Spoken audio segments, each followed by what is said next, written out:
There is space for every living thing in this world, and that includes you. You have the right to exist. I'm afraid of being a burden. Something is wrong. How about social anxiety? You are new and the company could be ended on an emotional decision in an instant. Because if you pissed someone off, they could just straight up come and end you. There is no law that says that when you are born into a family that they have to fit with you. I always hide my feelings, but I secretly wish that someone could see it. Well, some people can see it, and they are the ones to take advantage of you. Anxiety. So here is what we are going to uncover in this video. We will clarify what anxiety is. When does it happen? We will hear what people who feel anxiety say about it. What effects does anxiety have on the mind and the body? How is anxiety comparable to entering a room that is on fire? Why do we have it? The roots. How is it different to procrastination? What's the purpose? Is it good to have it? How does it feel? What happened to people who did not overcome anxiety? How do you get over it? You are in the right place. This is Dr. Cryptolite. Let's uncover the cryptic answers, shall we? We will summarize what we learned again at the end. The dictionaries say that anxiety is a distress or unease of mind caused by fear of danger or misfortune.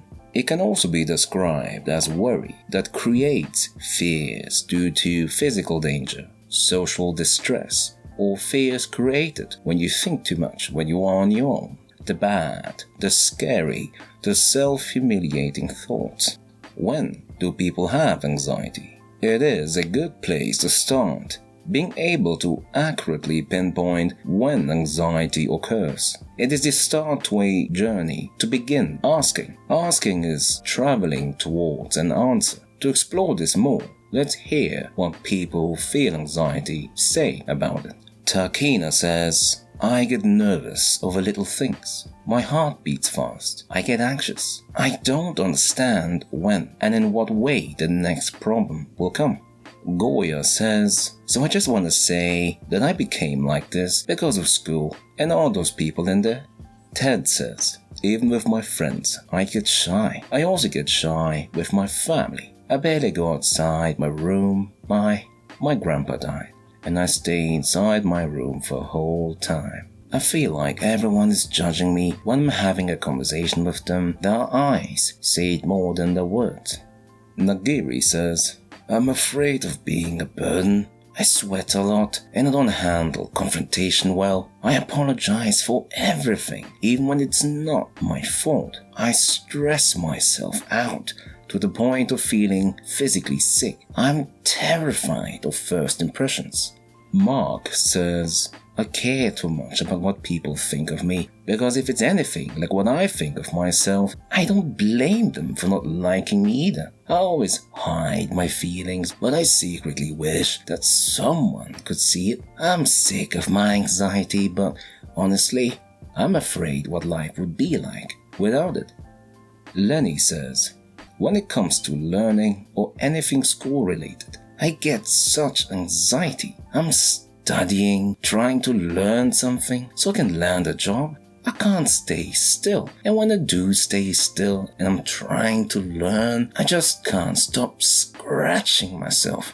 I feel anxious like I've already failed before I've really started.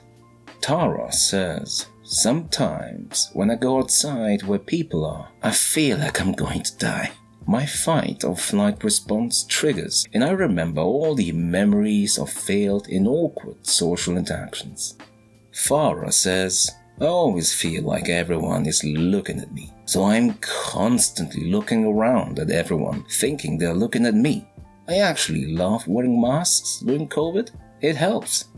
Faye says, I hate social anxiety. Like I'm always crying because of being lonely, and in the same time, I don't want nobody around me as I get anxious around people, but I get anxious of being alone too. has made available to your eyes and ears. There are situations when anxiety will justifiably happen. Ted said something interesting. Even with my friends, I get shy. Also with my family, I get shy. We don't and can't choose to whom we are birthed to. Where we are born and with what we are born with is out of our control. There is no law that says that when you are born into a family that they have to fit with you, that you fit with them. Birth is extremely random. Where you do have a choice is how you think, what you observe, who you choose, when you make notes, where in the world you want to work. It starts with understanding what you are, really finding out who you are. Then you can begin looking for the people who will fit you. Nagiri said something interesting. I'm afraid of being a burden. I apologize for everything even when it's not my fault. Feeling like a burden, something instead of someone that is in the way, perceived by others as useless instead of useful. Always in the wrong place, in the wrong position to the flow of people.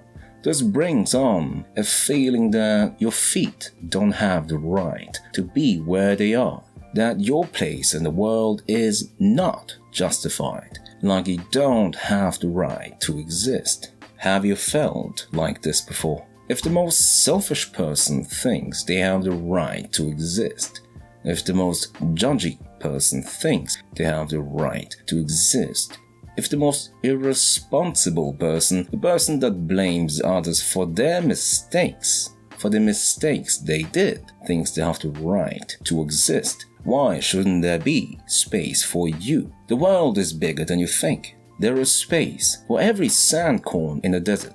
There is space for the crazy depths in the oceans.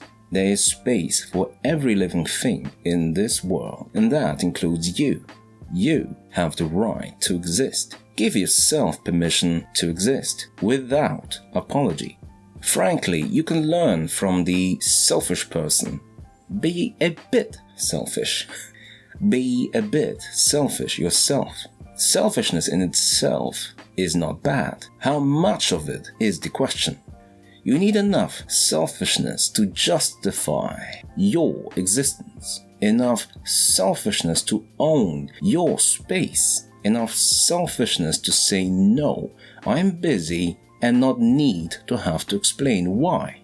If it's too hard, here's a start. Dr. Kryptoline gives you permission to exist. When you become stronger, give yourself permission to exist, okay?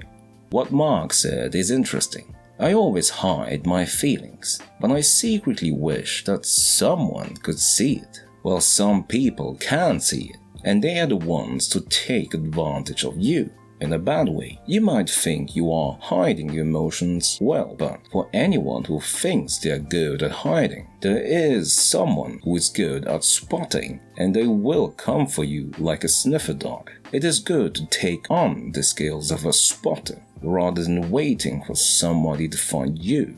As a spotter, you choose. What is anxiety? Anxiety is a strong emotion. It is not as flamboyant as open rage. It is an intense emotion, and emotions have a physical effect and an ethereal effect, meaning your mind can affect your body, and what your body reads, read the room, can affect your mind. When a room is on fire, a large fire, do you go inside to get the fire extinguisher on the wall? How about when the fire is at 1/4 size and strength? Is it smart to open the door, go inside and get the fire extinguisher? Or is it even better instead to raise the alarm, remember the floor number and part of the building, run outside and call the fire brigade, who are the trained and true professionals?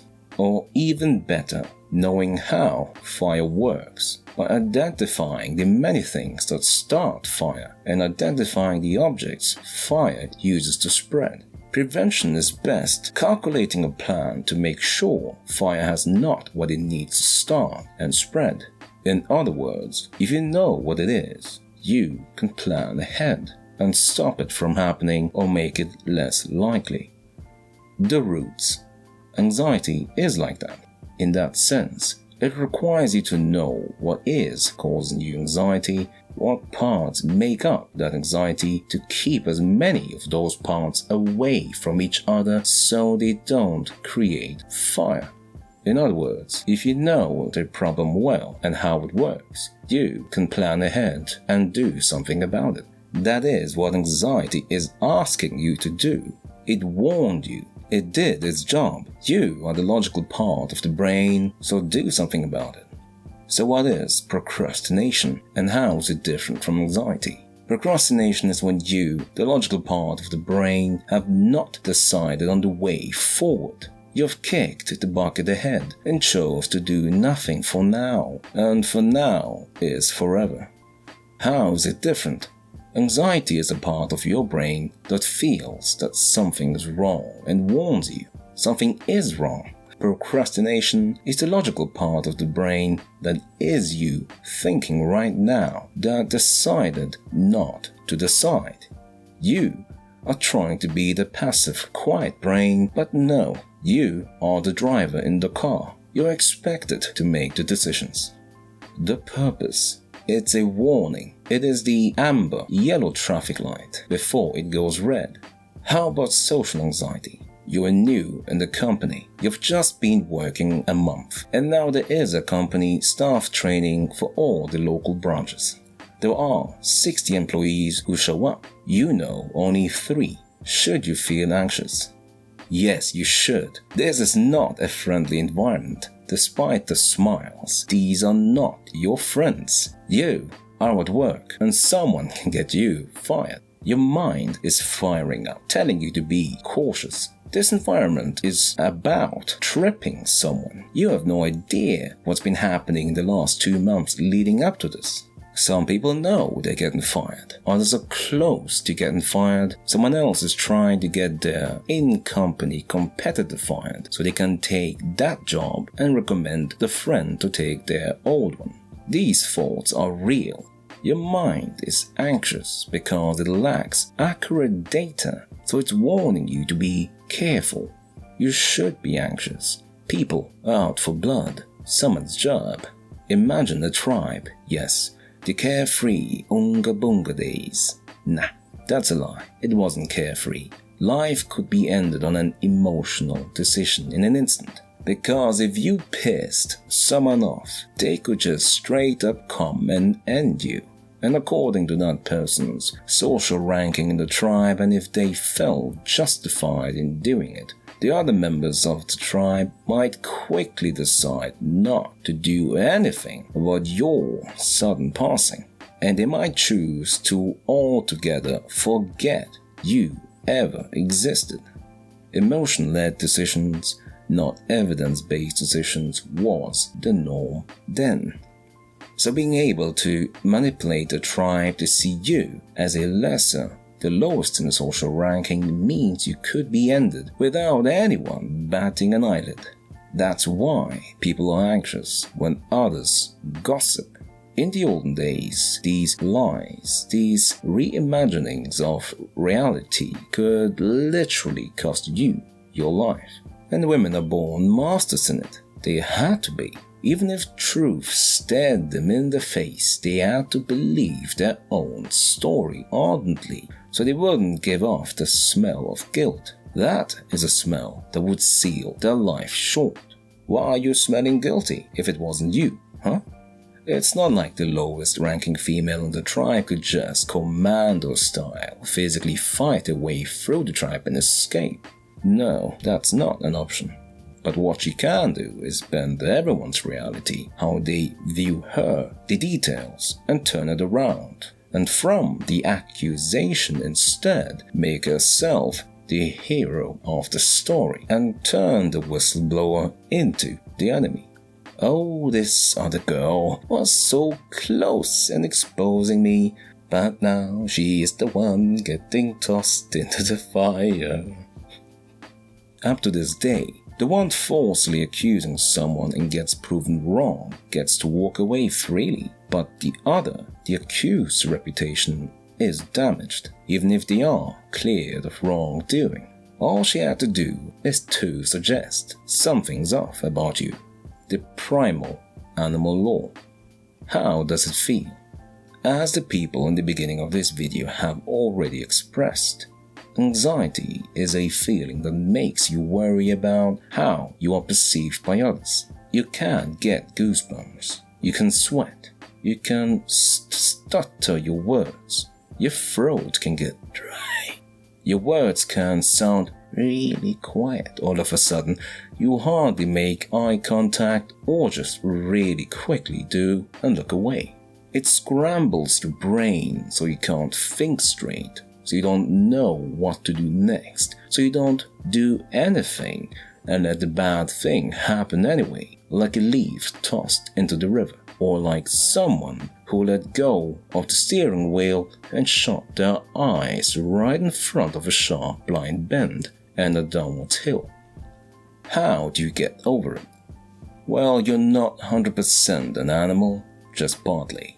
That means you can observe yourself, take notes of you in certain situations, assess your situation, gather data, figure out who is who in the social ranking and figure out from then how to better your situation. Oh, and you must believe your own story, your truth, your reality. That is important for convincing people. The point is, there is a way forward. There are several. You need to elevate like a bird over the trees to be able to see the forest.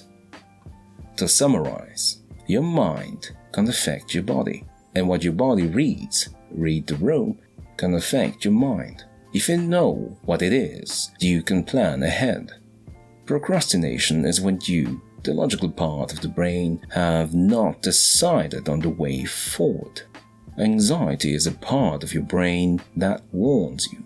Anxiety is a social warning system from the Unga Bunga days. Remember, we are still part animal, and this social math is part of us. So what do you think? What examples of anxiety did you experience in the last few years? What makes you anxious that you think is silly or you shouldn't feel anxious about, but do? It is something simple as asking your partner to hold hands and sit on a bench together. Are you anxious because it's too cliché, silly like that? I described anxiety as thinking about entering a room that is on fire. How would you describe it? Finding out what causes you to be anxious and planning ahead for when it comes. Does that help you? How do you plan ahead? Would you describe office culture like the Unga Bunga days? Is office culture really that anxiety-inducing? What can you say about anxiety and office culture? Don't be afraid to speak your mind below. Maybe your thoughtful comments will help someone who needs it. Together, learns faster. If this video was any help to you, feel no stress and also express yourself by giving this video a like. The YouTube algorithm will take notes and bring this video to those who want to uncover the cryptic answers. You've been listening to DrCryptolite.com.